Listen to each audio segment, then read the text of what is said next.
Au moins 36 personnes sont mortes à cause des incendies qui ravagent l'archipel d'Hawaï. Certains habitants se sont jetés dans la mer pour échapper aux flammes.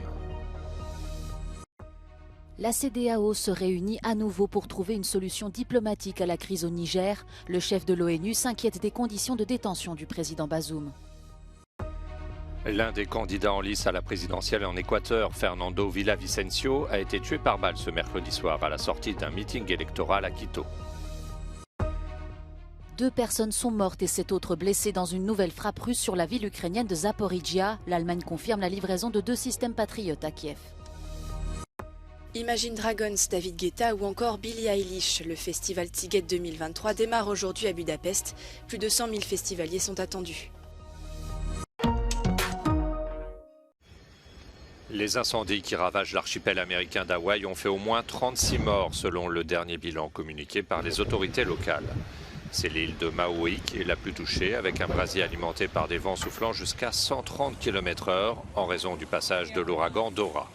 La ville touristique de Lahaina a été en grande partie détruite et certains habitants se sont même jetés à la mer pour échapper aux flammes. Plusieurs milliers de personnes ont été évacuées, de nombreux foyers sont privés d'électricité et les hôpitaux sont débordés.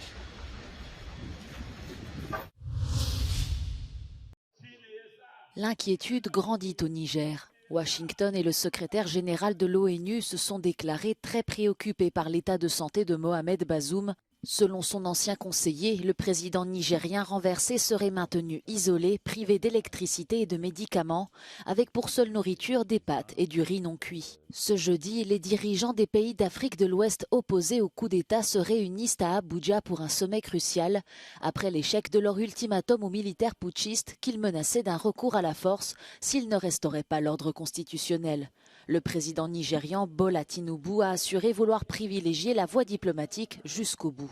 Fermés jusque-là aux tentatives de négociation de la CEDEAO, les nouveaux maîtres du Niger ont pourtant rencontré l'ex-émir nigérian Sanusi Lamido Sanusi pour une première tentative de médiation. De leur côté, le Mali et le Burkina Faso ont affiché leur solidarité avec les putschistes. En Équateur, le candidat à la présidentielle Fernando Villavicencio a été assassiné ce mercredi soir à la fin d'un meeting électoral à Quito.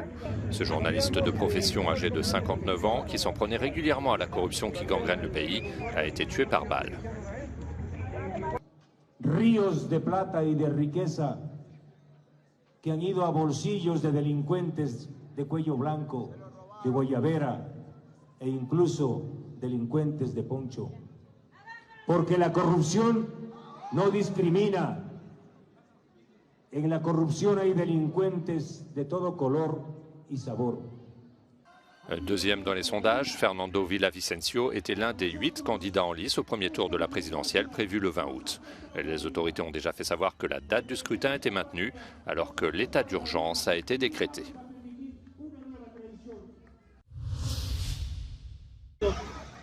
Deux personnes ont été tuées et 7 blessées dans une nouvelle frappe russe sur la ville de Zaporizhia dans le sud de l'Ukraine. Les autorités locales affirment que Moscou a ciblé délibérément une zone résidentielle. À quelques dizaines de kilomètres de là, la centrale nucléaire d'Energodar a de nouveau perdu la connexion à sa dernière ligne électrique externe. L'opérateur ukrainien Energoatom a précisé que le contact est désormais assuré par un lien de réserve. Cette région proche du front est depuis quelques semaines particulièrement ciblée par les tirs russes. І готувала їсти. І на секунду, думаю, зайду в кімнату. Тільки виходжу в коридор і вибух. А в цей час чоловік та дитина були на вулиці. Якби я була на кухні, я думаю, що мене би поранило. Ce mercredi, l'Allemagne a confirmé la livraison de 2 systèmes de défense aérienne patriotes supplémentaires à Kiev, ainsi qu'une trentaine de chars Léopard d'occasion. Сьогодні є хороша новина від Німеччини, саме те, про що ми домовились з Олафом Шольцем. Є додаткові установки Петріот. Дуже дякую, Олафе, тобі. Для захисту наших людей це потрібно від російського терору. Дякую Німеччині, канцлеру особисто за виконання цієї домовленості. Це точно врятує тисячі життів наших людей, точно наблизить нас до створення повноцінного повітряного щита для України. Це допоможе людям, містам, селам. La coordinatrice humanitaire pour l'Ukraine des Nations Unies, Denise Brown, s'est rendue à Pokrovsk dans l'est du pays pour rencontrer les victimes du récent bombardement. 9 personnes y ont perdu la vie et 82 autres ont été blessées.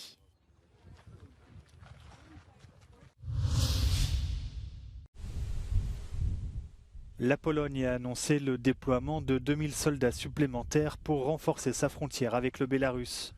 Varsovie s'inquiète de la présence du groupe de mercenaires Wagner chez son voisin et accuse Minsk et Moscou d'orchestrer un nouvel afflux de migrants dans l'Union européenne afin de déstabiliser la région. La Russie parle, elle, de menaces occidentales qui nécessitent une réponse rapide et adéquate. На западном и северо-западном стратегических направлениях угрозы военной безопасности Российской Федерации возросли кратно. Серьезным дестабилизирующим фактором является вступление в НАТО Финляндии и в перспективе Швеции. На финской территории вероятно размещение дополнительных воинских контингентов и ударных вооружений НАТО. Существующие риски связаны с милитаризацией Польши. La Pologne a signé ces derniers mois d'importants contrats d'armement avec la Corée du Sud et les États-Unis. Moscou et Minsk accusent régulièrement Varsovie de vouloir récupérer des territoires de l'ouest de l'Ukraine, des accusations qualifiées de provocatrices par les dirigeants polonais.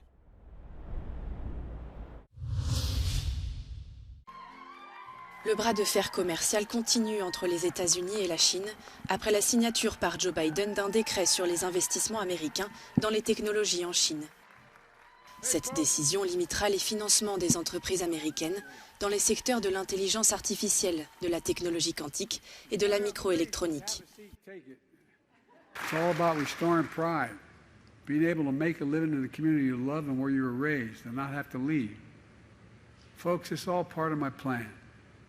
The plan is to invest in America. We're transforming our country.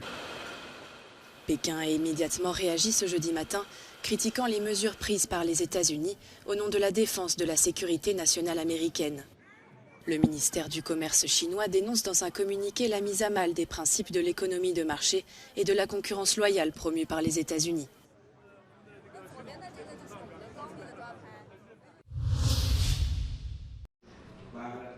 Le président brésilien Lula appelle les pays riches à contribuer aux efforts pour freiner la déforestation de l'Amazonie.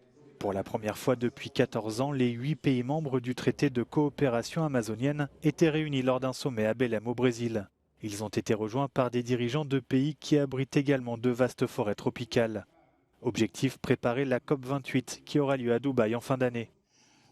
Nós vamos para a COP28 com o objetivo de dizer ao mundo rico que se quiserem preservar efetivamente o que existe de floresta, é preciso colocar dinheiro, não apenas para cuidar da copa da floresta, mas para cuidar do povo que mora lá embaixo, que quer trabalhar. L'Amazonie abrite environ 10% de la biodiversité mondiale. Elle a perdu près de 17% de sa végétation entre 1985 et 2021 selon des chercheurs.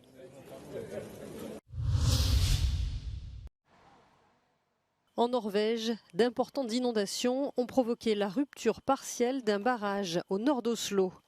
Une centrale électrique située sur les rives du fleuve Glomma, le plus long du pays, a été submergée par les eaux. Pour une raison inconnue, les vannes d'ouverture de l'infrastructure n'ont pas fonctionné. Des centaines de personnes ont dû être évacuées. Siste nytt jo at elva fortsetter å stige, men vi jobber med de samhandlingsaktørene som vi har fått med oss for å bistå oss her. Vi vet ikke hva vi faller på ennå, men det i hvert fall evakueringen vi godt i gang med, og de blir ivaretatt av politi og kommune. 7 hélicoptères ont été déployés pour contribuer à l'évacuation des habitants. Dans le reste du pays, de nombreux axes routiers ont par ailleurs été fermés à la circulation. Depuis le week-end dernier, une tempête a provoqué inondations et glissements de terrain, non seulement en Norvège mais aussi en Suède.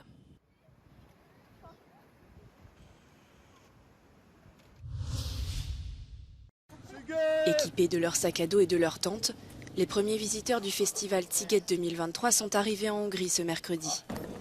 L'événement démarre aujourd'hui à Budapest Il durera 6 jours et plus de 100 000 visiteurs sont attendus par les organisateurs. Comparé aux années précédentes, le nombre de participants étrangers de cette édition sera inférieur aux Hongrois venus chanter et danser. Après des pluies torrentielles qui ont ralenti l'organisation, le festival est désormais bien en place. Et cette année, les festivaliers seront accueillis par quelques nouveautés. Par exemple, après des décennies de toilettes mobiles, celles-ci seront remplacées par des conteneurs plus modernes. Pour ce qui est de la poussière, le sol est aspergé d'une substance respectueuse de l'environnement qui empêchera les particules de poussière de s'éparpiller dans l'air. Après une période marquée par la pandémie, le directeur du festival annonce quelques changements. A jegyeladásokban szerintem a tavalyi évhez képest egy visszafogottabb látogatószámra számítunk, aminek az az oka, hogy tavaly egy ilyen óriási hullám jött a 2 év kihagyás után. Et cette année, les organisateurs ont une bonne et une mauvaise nouvelle pour les festivaliers. En raison du niveau élevé de l'eau, il sera interdit de se baigner dans le Danube, qui se trouve à proximité. Mais pour pallier cette annonce, les organisateurs ont fait en sorte que les 100 restaurants présents au festival possèdent au moins un plat qui ne coûte pas plus de 6,50 €. Most még tart a hangpróba és az építkezés, sőt, üres a nagyszínpad előtti tér is. Péntekre azonban a szervezők teltházat várnak az Imagine Dragons koncertje miatt, ami csak itt 60 000 embert jelent. Siposvegyi Zoltán, Euronews Budapest.